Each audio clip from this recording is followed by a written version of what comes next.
Hello everyone welcome back to साफ learner.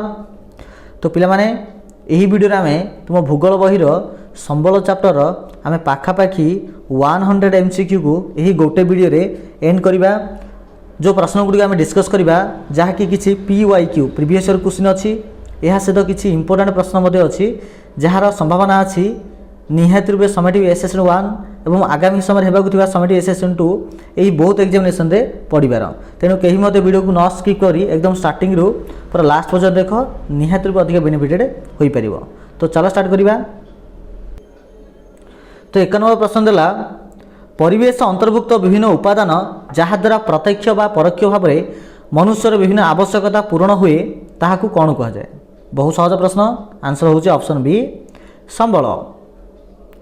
प्राकृतिक परिवेश मध्य थिबा पदार्थ जहाकू मनुष्य संधान करी विभिन्न कार्य विनियोग करिथाए ताहाकू आमे कौन कहबा। प्राकृतिक परिवेश मध्य थिबा पदार्थ जहाकू मनुष्य संधान करी विभिन्न कार्य विनियोग करथाए ताहाकू आमे कौन कहबा। ताहाकू आमे कहबा सही संबल। केउ प्रक्रिया प्राकृतिक परिवेश रे प्रकृति मनुष्य प्राद्योग और अनुष्ठान मध्य थिबा परस्पर निर्भरशीलता उपरे निर्भर करथाए। ऑप्शन डी रूपांतरण। संबल को मानवीय कार्यकलापर की प्रकार वस्तु बोली कह जाए ताकू कहिबा आमे क्रियात्मक वस्तु बोली आमे कहि परिबा। काहाकू संबलर स्रष्टा उपभोक्ता क्षयकारी शक्ति भाव में विचार करा जाए।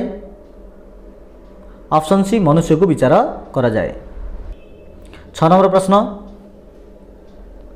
प्राकृतिक परिवेश रे मनुष्य निजर दक्षता कारीगरी ज्ञानकौशल माध्यम प्राकृतिक संबल को विभिन्न उपाय रे व्यवहार उपयोगी करी केउ संबल सृष्टि करथाए। ऑप्शन सी सांस्कृतिक संबल सृष्टि करथाए। परिवेश रे थिबा समस्त अजैव बा निर्जीव पदार्थ को कौन कह जाए। अजैव संबल बोली कह जाए। निम्नोक्त मधुर केउटी पूरणीय संबल नुहे। खनिज तैल एक पूरणीय संबल नुहे। निम्नोक्त मधुर केउटी नवीकरण अयोग्य संबल नुहे। नवीकरण अयोग्य नुहे। सौरशक्ति नवीकरण अयोग्य संबल नुहे। निम्नोक्त मधुर केउटी पुनरुद्धार योग्य संबल अटे। ऑप्शन बी लुहा हूँ एक प्रकार पुनरुद्धार योग्य संबल अन्य जाक नाही। निम्नोक्त मधुर केउटी पुनरुद्धार योग्य संबल नुहे। जंगल ना मृत्तिका ना आलुमिनियम ना कोयला। ऑप्शन डी कोयला। प्रवाहित जल जेउथिरु विद्युत उत्पादन होई पारु नाही ताहा केउ संबल अंतर्भुक्त। संरक्षित संबल अंतर्भुक्त। निम्नलिखित मधुर केउटी गोष्ठीगत संबल नुहे। मोटरसाइकेल गोष्ठीगत संबल नुहे आ बाकी जा प्रचुर भूमि श्मशान प्रमोद उद्यान एगुड़िक गोष्ठीगत संबल अटे। निम्नलिखित मधुर केउटी जातीय संबलर अंतर्भुक्त नुहे। जातीय संबल नुहे। ऑप्शन डी श्मशान यहाँ जातीय संबल नुहे अन्य जाक जातीय संबल। समुद्र उपकूल ठारू 200 नटिकाल परवर्ती अंचल रे थिबा सामुद्रिक संबल केउ संबलर अंतर्भुक्त अटे। आंतर्जातीय संबलर अंतर्भुक्त अटे। निम्नोक्त मधुर केउटी एक विकल्प शक्ति संबल। बायोगैस एक विकल्प शक्ति संबल। निम्नलिखित मधुर केउटी संबल संरक्षण और योजनार एक प्रक्रियार उपादान नुहे। संबल व्यवहार कौशल निर्धारण संबल संरक्षण और योजनार एक प्रक्रिया उत्पादन नुहे किंतु ये जाक अटे। निम्नोक्त केउटी विकास स्तर अंतर्गत संबल नुहे। विकास स्तर। ऑप्शन डी नवीकरण योग्य। निम्नोक्त केउ संबल चक्रीय प्रक्रिया द्वारा पुनः नवीकरण करा जाए व्यवहार करा जाए नाही। ऑप्शन ए खनिज पदार्थ। निम्नोक्त केउ संबल मालिकाना अंतर्भुक्त संबल नुहे। संरक्षित संबलटा मालिकाना अंतर्गत संबल नुहे। भारतर केउ राज्य रे जल संबल रही तार व्यवहार निमित्त सर्वनिम्न सुविधा मिल न थाए। अरुणाचल प्रदेश रे। निम्नोक्त केउ राज्य रे ଲାଭାଜନିତ ମାଳଭୂମିରେ କୃଷି କାର୍ଯ୍ୟ କରାଯାଏ। ଲାଭାଜନିତ ମାଳଭୂମିରେ କୃଷି କାର୍ଯ୍ୟ କରାଯାଏ। ଅପସନ୍ ଡି ମହାରାଷ୍ଟ୍ର ରାଜ୍ୟରେ। କେଉଁ ଭୂମି ଭାରତରେ ନିର୍ଦ୍ଦିଷ୍ଟ ଭାବରେ ଦେଖାଯାଏ ନାହିଁ? କେଉଁ ଭୂମି ଭାରତରେ ନିର୍ଦ୍ଦିଷ୍ଟ ଭାବରେ ଦେଖାଯାଏ ନାହିଁ? ଅପସନ୍ ଡି ଚାରଣ ଓ ଗୋଚର ଭୂମି। ଖଣିଜ ସମ୍ବଳକୁ କେଉଁ ସମ୍ବଳରେ ଅନ୍ତର୍ଭୁକ୍ତ କରାଯାଇପାରିବ ନାହିଁ? ପୁରଣୀୟ ସମ୍ବଳ ଅନ୍ତର୍ଭୁକ୍ତ କରାଯାଇପାରିବ ନାହିଁ। ନିମ୍ନୋକ୍ତ କେଉଁ କାରଣରୁ ଦେଶରେ ମୁଣ୍ଡ ପିଛା ଚାଷ ଜମି କ୍ରମଶଃ ହ୍ରାସ ପାଇବାରେ ଲାଗିଛି? ଦ୍ରୁତ ଜନସଂଖ୍ୟା ବୃଦ୍ଧି ଯୋଗୁଁ। କେଉଁଟି ସାଂସ୍କୃତିକ ସମ୍ବଳ ନୁହେଁ? ବାୟୁଟା ସାଂସ୍କୃତିକ ସମ୍ବଳ ଅନ୍ତର୍ଭୁକ୍ତ ନୁହେଁ। କେଉଁଟି ଜୈବ ସମ୍ବଳ ନୁହେଁ? ଜଳଟା ଜୈବ ସମ୍ବଳ ନୁହେଁ। କେଉଁଟି ଏକ ଅକ୍ଷୟ ସମ୍ବଳ ଅଟେ? ଅକ୍ଷୟ। ଅପସନ୍ ସି ବାୟୁ ହେଉଛି ଏକ ପ୍ରକାର ଅକ୍ଷୟ ସମ୍ବଳ ଅଟେ। କେଉଁଟି ଅପୂରଣୀୟ ସମ୍ବଳ ନୁହେଁ? ଅପୂରଣୀୟ। ଅପସନ୍ ବି ପବନ ଶକ୍ତି ହେଉଛି ଅପୂରଣୀୟ ସମ୍ବଳ ନୁହେଁ, ଯାହାକି ପୂରଣୀୟ। କେଉଁଟି ସର୍ବତ୍ର ସୁଲଭ ସମ୍ବଳ ନୁହେଁ? ସର୍ବତ୍ର ସୁଲଭ। ଅପସନ୍ ଏ ଖଣିଜ ପଦାର୍ଥ। କେଉଁଟି ସ୍ଥାନୀୟ ସମ୍ବଳ ଅଟେ? ଖଣିଜ ପଦାର୍ଥ ଏକ ସ୍ଥାନୀୟ ସମ୍ବଳ ଅଟେ। କେଉଁଟି ଅବିରାମ ସମ୍ବଳ ନୁହେଁ? କୋଇଲା ଶକ୍ତି ଅବିରାମ ସମ୍ବଳ ନୁହେଁ। ପ୍ରମୋଦ ଉଦ୍ୟାନ କେଉଁ ସମ୍ବଳର ଅନ୍ତର୍ଗତ? ଗୋଷ୍ଠୀଗତ ସମ୍ବଳ ଅନ୍ତର୍ଭୁକ୍ତ। କେଉଁ ସମ୍ବଳଟି ଜାତୀୟ ସମ୍ବଳର ଅନ୍ତର୍ଗତ ନୁହେଁ? ବ୍ୟକ୍ତିଗତ ସମ୍ବଳଟା ଜାତୀୟ ସମ୍ବଳ ଅନ୍ତର୍ଗତ ନୁହେଁ। କେଉଁଟି ଏକ ମୌଳିକ ପ୍ରାକୃତିକ ସମ୍ବଳ ଅଟେ? ଭୂମି ହେଉଛି ଏକ ପ୍ରକାର ମୌଳିକ ପ୍ରାକୃତିକ ସମ୍ବଳ। ଭୂପୃଷ୍ଠର ସମୁଦାୟ ଆୟତନର ଶତକଡ଼ା କେତେ ଭାଗ ସ୍ଥଳଭାଗ? 29 ଭାଗ ହେଉଛି ସ୍ଥଳଭାଗ। ଭୂପୃଷ୍ଠର ସମୁଦାୟ ଆୟତନର ଶତକଡ଼ା କେତେ ଭାଗ ଜଳଭାଗ? ଅପସନ୍ ବି 71 ଭାଗ ହେଉଛି ଶତକଡ଼ା ଜଳଭାଗ। ଉଚ୍ଚାବାଚ ଦୃଷ୍ଟିରୁ ସମୁଦ୍ର ପତନ ଠାରୁ ସ୍ଥଳଭାଗର ଉଚ୍ଚତା ଅନୁସାରେ ଭୂଭାଗକୁ କେତେ ଭାଗରେ ବିଭକ୍ତ କରାଯାଇଛି? 3 ଭାଗରେ ବିଭକ୍ତ କରାଯାଇଛି। ସମତଳ ଭୂମି, ମାଳଭୂମି ଏବଂ ପାର୍ବତ୍ୟ ଭୂମି। ଭାରତର ସମୁଦାୟ ଭୂ ସମ୍ବଳର ଆୟତନ କେତେ ବର୍ଗ କିଲୋମିଟର? ଅପସନ୍ ସି 32,87,000 ବର୍ଗ କିଲୋମିଟର ହେଉଛି ଭାରତର କ୍ଷେତ୍ରଫଳ। ଭାରତର ସମୁଦାୟ ଭୂ ସମ୍ବଳର ଶତକଡ଼ା କେତେ ଭାଗ ପାର୍ବତ୍ୟ ଭୂମି ଅଟେ? ପାର୍ବତ୍ୟ ଭୂମି। 30 ଭାଗ ହେଉଛି ପାର୍ବତ୍ୟ ଭୂମି। ଭାରତର ସମୁଦାୟ ଭୂ ସମ୍ବଳର ଶତକଡ଼ା କେତେ ଭାଗ ମାଳଭୂମି ଅନ୍ତର୍ଗତ? 27 ଭାଗ ହେଉଛି ମାଳଭୂମି ଅନ୍ତର୍ଗତ। ପୃଥିବୀର ସମୁଦାୟ ଭୂଭାଗର ପ୍ରାୟ ଶତକଡ଼ା କେତେ ଭାଗ ଅଞ୍ଚଳରେ କୃଷି କାର୍ଯ୍ୟ କରାଯାଏ? 11 ଭାଗ ଅଞ୍ଚଳରେ କୃଷି କାର୍ଯ୍ୟ କରାଯାଏ। ଭୂ ସମ୍ବଳ ବ୍ୟବହାର କେଉଁ ଦୁଇଟି ଅବସ୍ଥା ଉପରେ ନିର୍ଭରଶୀଳ? ପ୍ରାକୃତିକ ଓ ମାନବୀୟ ଅବସ୍ଥା ଉପରେ ନିର୍ଭରଶୀଳ। କେଉଁଟି ଭୂ ସମ୍ବଳର ପ୍ରାକୃତିକ ଅବସ୍ଥା ନୁହେଁ? ଶିକ୍ଷା ପ୍ରାକୃତିକ ଅବସ୍ଥା ନୁହେଁ।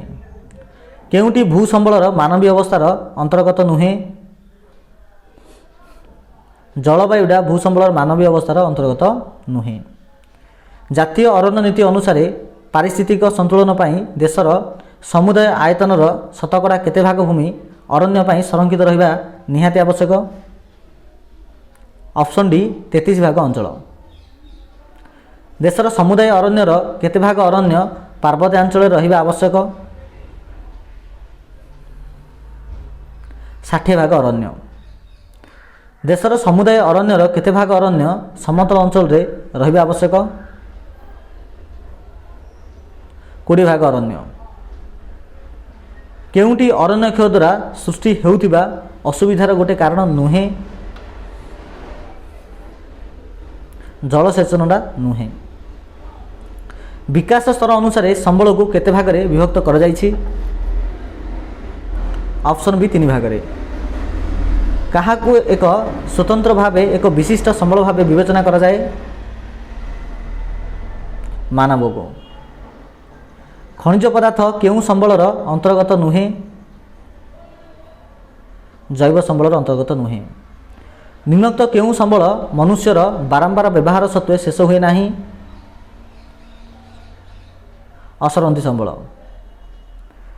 ମନୁଷ୍ୟର ବ୍ୟବହାର ଦ୍ୱାରା ଯେଉଁ ସମ୍ବଳ କ୍ରମଶଃ ହ୍ରାସ ପାଇଥାଏ କିମ୍ବା ଶେଷ ହୋଇଯିବାର ଆଶଙ୍କା ଥାଏ ତାହା କେଉଁ ସମ୍ବଳ ଅନ୍ତର୍ଗତ? ସରନ୍ତି ସମ୍ବଳ ଅନ୍ତର୍ଗତ। ଯେଉଁ ସମ୍ବଳ ମନୁଷ୍ୟର ବ୍ୟବହାର ଦ୍ୱାରା ସମ୍ପୂର୍ଣ୍ଣ ଶେଷ ହୋଇଯାଏ ଏବଂ ପୁନଃ ସୃଷ୍ଟି ହୋଇପାରେ ନାହିଁ ତାହା କେଉଁ ସମ୍ବଳର ଅନ୍ତର୍ଗତ? ଅପୂରଣୀୟ। ଯେଉଁ ସମ୍ବଳ ମନୁଷ୍ୟର ବ୍ୟବହାର ଦ୍ୱାରା ଏହାର ପରିମାଣରେ କୌଣସି ହ୍ରାସ ପରିଲକ୍ଷିତ ହୋଇନଥାଏ ତାହା କେଉଁ ସମ୍ବଳର ଅନ୍ତର୍ଗତ? ପୂରଣୀୟ ସମ୍ବଳ। ଯେଉଁ ସମ୍ବଳ ମନୁଷ୍ୟ ଦ୍ୱାରା ବାରମ୍ବାର ବ୍ୟବହାର ସତ୍ତ୍ୱେ ସମ୍ପୂର୍ଣ୍ଣ କ୍ଷୟ ହୁଏ ନାହିଁ ଏବଂ ବିଭିନ୍ନ ଉପାୟ ଦ୍ୱାରା ସେଗୁଡ଼ିକ ପୁନଃଭରଣ କରାଯାଇପାରିବ ତାହା କେଉଁ ସମ୍ବଳ ଅନ୍ତର୍ଗତ? ନବୀକରଣ ଯୋଗ୍ୟ ସମ୍ବଳ ଅନ୍ତର୍ଗତ।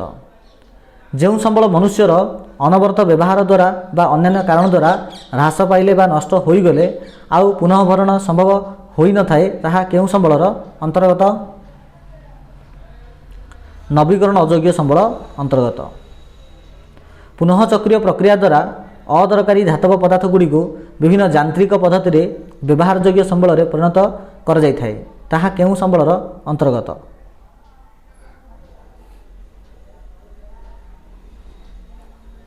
ପୁନରୁଦ୍ଧାର ଯୋଗ୍ୟ ସମ୍ବଳ ଅନ୍ତର୍ଗତ। ଭୂମି କେଉଁ ସମ୍ବଳର ଅନ୍ତର୍ଗତ? ସର୍ବତ୍ର ସୁଲଭ ସମ୍ବଳ ଅନ୍ତର୍ଗତ। ଭୂପୃଷ୍ଠର କେତେକ ନିର୍ଦ୍ଦିଷ୍ଟ ସ୍ଥାନରେ ସୀମିତ ଭାବେ ମିଳୁଥିବା ସମ୍ବଳ କେଉଁ ସମ୍ବଳର ଅନ୍ତର୍ଗତ? ସ୍ଥାନୀୟ ସମ୍ବଳ ଅନ୍ତର୍ଗତ। ପରିବେଶରେ ଥିବା ପଦାର୍ଥ ଯେଉଁଗୁଡ଼ିକ ମନୁଷ୍ୟର ଆବଶ୍ୟକତା ପୂରଣ କରିପାରିବ ମାତ୍ର ଆଜିର ଜ୍ଞାନକୌଶଳ ଅନୁସାରେ ସେଗୁଡ଼ିକର ବ୍ୟବହାର ହୋଇପାରୁନାହିଁ ତାହାକୁ କ'ଣ କୁହାଯାଏ? ତାହାକୁ ସମ୍ବଳ ଭଣ୍ଡାର ବୋଲି କୁହାଯାଏ।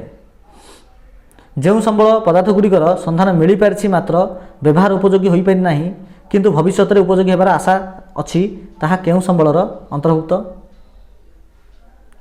ସଂରକ୍ଷିତ ସମ୍ବଳର ଅନ୍ତର୍ଭୁକ୍ତ। ନିଜସ୍ୱ ଅଧିକାରରେ ଥିବା ସମ୍ପତ୍ତି କେଉଁ ସମ୍ବଳର ଅନ୍ତର୍ଗତ ଅଟେ? ବ୍ୟକ୍ତିଗତ ସମ୍ବଳ ଅନ୍ତର୍ଗତ ଅଟେ। କୌଣସି ଗୋଷ୍ଠୀର ସମସ୍ତ ବ୍ୟକ୍ତିଙ୍କର ସମୂହ ମାଲିକାନାରେ ଥିବା ସ୍ଥାବର ଓ ଅସ୍ଥାବର ସମ୍ପତ୍ତି କେଉଁ ସମ୍ବଳର ଅନ୍ତର୍ଗତ? ଗୋଷ୍ଠୀଗତ ସମ୍ବଳର ଅନ୍ତର୍ଗତ। ଦେଶର ଭୌଗୋଳିକ ସୀମାରେଖା ମଧ୍ୟରେ ଥିବା ସମସ୍ତ ପ୍ରାକୃତିକ ସାଂସ୍କୃତିକ ମାନବ ସମ୍ବଳ କେଉଁ ସମ୍ବଳର ଅନ୍ତର୍ଗତ? ଜାତୀୟ ସମ୍ବଳ ଅନ୍ତର୍ଗତ। ଉପକୂଳଠାରୁ ସମୁଦ୍ର ଆଡ଼କୁ କେତେ ନଟିକାଲ ମାଇଲ ଦୂରତା ଜଳଭାଗ ଜାତୀୟ ସମ୍ବଳର ଅନ୍ତର୍ଭୁକ୍ତ ଅଟେ? 12 ନଟିକାଲ। ଆନ୍ତର୍ଜାତୀୟ ଅନୁଷ୍ଠାନ ଦ୍ୱାରା ପରିଚାଳିତ ସମ୍ବଳକୁ କ'ଣ କୁହାଯାଏ? ଆନ୍ତର୍ଜାତୀୟ ସମ୍ବଳ ବୋଲି କୁହାଯାଏ। ଆନ୍ତର୍ଜାତୀୟ ସମ୍ବଳ ଉପରେ କାହାର କର୍ତ୍ତୃତ୍ୱ ରହିଥାଏ? ବିଶ୍ୱ ଜାତିସଂଘର କର୍ତ୍ତୃତ୍ୱ ରହିଥାଏ। ନିର୍ବିକାର ସମ୍ବଳ ଉତ୍ତୋଳନ ଯୋଗୁଁ କେଉଁ ପାରିସ୍ଥିତିକ ସମସ୍ୟା ସୃଷ୍ଟି ହୁଏ ନାହିଁ? ଜନସଂଖ୍ୟା ବୃଦ୍ଧି ସହିତ କୌଣସି ଲିଙ୍କ ନାହିଁ। ଭାରତ କେବେ ରିଓ ଡି ଜେନେରିଓ ବିଶ୍ୱ ବୈଠକରେ ଯୋଗ ଦେଇ ପ୍ରାକୃତିକ ସଂରକ୍ଷଣ ନିମିତ୍ତ ଅଧିକ ଧ୍ୟାନ ଦେଇଥିଲା? 1992 ମସିହାରେ। ପ୍ରକୃତି ଅନୁସାରେ ସମ୍ବଳକୁ କେତେ ଭାଗରେ ଭାଗ କରାଯାଇଛି? 3 ଭାଗରେ। ଚୂର୍ଣ୍ଣୀଭବନ ପ୍ରକ୍ରିୟାରେ ଶିଳା କ୍ଷୁଦ୍ର ରେଣୁରେ ପରିଣତ ହୋଇ ଜମା ହେବା ଫଳରେ କେଉଁ ମୃତ୍ତିକା ସୃଷ୍ଟି ହୁଏ? ଅବଶିଷ୍ଟ ମୃତ୍ତିକା ସୃଷ୍ଟି ହୁଏ। ପ୍ରାକୃତିକ କ୍ଷୟକାରୀ ବାହକ ଦ୍ୱାରା ଚୂର୍ଣ୍ଣୀଭୂତ ଶିଳାରେଣୁ ପରିବାହିତ ହୋଇ ଅନ୍ୟ ସ୍ଥାନରେ ସଞ୍ଚିତ ହେବା ପ୍ରକ୍ରିୟା ଦ୍ୱାରା ଯେଉଁ ମୃତ୍ତିକା ସୃଷ୍ଟି ହୁଏ ତାହା କେଉଁ ମୃତ୍ତିକାର ଅନ୍ତର୍ଗତ? अपसृत मृत्तिकार अंतर्गत। लोएस मृत्तिका केउ मृत्तिकार अंतर्गत? अपसृत मृत्तिकार अंतर्गत। क्षयित शिला रेणुर आकार और परिमाण को विचार करी मृत्तिका को केते भागरे भाग करा जायछि? 4 भागरे भाग करा जायछि। दोरसा मृत्तिका केउ चाष पई अधिक उपादेय? आखु पई अधिक उपादेय। भारतर मृत्तिका को केते भागरे भाग करा जायछि? 9 भागरे भाग करा जायछि। केउंटी भारतर प्रधान मृत्तिका अटे? पटु मृत्तिकाटा प्रधान मृत्तिका अटे। भारतर समुदाय आयतनर शतकड़ा 43 भाग केउ मृत्तिकार अंतर्गत? पटु मृत्तिकार अंतर्गत। गांगेय समतल भूमिर नूतन पटु मृत्तिका को कौन कहा जाए? ताकू खदर कहा जाए। गांगेय समतल भूमिर पुरातन पटु मृत्तिका को कौन कहा जाए? ताकू भांगर बोली कहा जाए। भांगर मृत्तिकार चूनगुड़ी परिमाण अधिक थिले ताहाकू कौन कहा जाए? ताकू कंकर बोली कहा जाए। हिमालय पर्वतर शिवालिक पार्वत्यांचल रे देखा जाउथिबा गुड़ीमिशा मोटा बा बहलिया मृत्तिका केउ मृत्तिकार अंतर्गत? भाबर अंतर्गत। पट्टु व्यंजनर निम्न अंचल रे अवस्थित सन्तसंतिया स्थान रे देखा जाउथिबा पतला और जैवांशपूर्ण मृत्तिका को कौन कहा जाए? तराई बोली कहा जाए। अपेक्षाकृत शुष्क अंचल रे देखा जाउथिबा पट्टु मृत्तिका को कौन कहा जाए? रे बोली ताकू कहा जाए। महाराष्ट्र कंकण उपकूल रे केउ मृत्तिका देखा जाए? क्षार मृत्तिका देखा जाए। केउ मृत्तिकार अंचल को भारतर धान और गहमर उदर बोली कहा जाए? पट्टु मृत्तिका को कहा जाए। लोहित मृत्तिकार अधिक जलीय बाष्प थिले ताहाकू केउ मृत्तिका कहा जाए? ताकू पीत मृत्तिका बोली कहा जाए। लोहित मृत्तिका केउ कृषि पई विशेष उपयोगी होइथाए? बाजरा और मका। रेगुर केउ मृत्तिकार अंतर्गत? कुष्ठ मृत्तिकार अंतर्गत। कृष्णकार्पास मृत्तिका केउ चाष पई विशेष उपयोगी? कपा पई उपयोगी। ओडिशार केउ जिल्ला रे कृष्णकार्पास मृत्तिका देखा जाए? बौद्ध जिल्ला रे। समुद्र पतन रु केते मीटर उच्चता मध्य पार्वत्य मृत्तिका देखा जाए? 21 रु 3000 मीटर उच्चतार। अरण्य मृत्तिकार केउ चाष करा जाए नाही? धान करा जाए नाही। भारतर समुदाय आयतनर प्राय शतकड़ा केते भाग मरुस्थली मृत्तिका अटे? 15 शतकड़ा। केउ मृत्तिकार जलधारण शक्ति कम अटे? मरुस्थली मृत्तिकार। रागोलिथ मरुस्थली मृत्तिका केउठा देखा जाए? आरावली पर्वत पार्श्व। लिथोजलिक केउ मृत्तिका अंचल अंतर्गत? मरुस्थली मृत्तिका अंतर्गत। केउ मृत्तिका को उत्सर कहा जाए? लुणा और क्षारीय मृत्तिका को उत्सर कहा जाए। तो पिला माने ए प्रकार आम 20 मिनिट मध्य 100 एमसीक्यू आम डिस्कस कले। आशा करुँच निहाती वीडियो तुम बहुत बेनिफिट होती। यार पीडीएफ जदि पाइबा चाहूच तो निहाती रूपे व्हाट्सएप और टेलीग्राम ग्रुप रे जॉइन हो, जार लिंक यही वीडियो डिस्क्रिप्शन बॉक्स रे अवेलेबल अच्छी। तो निहाती रूपे जॉइन हो, तुमको सेठारे यार पीडीएफ अवेलेबल कर दिया जिवो।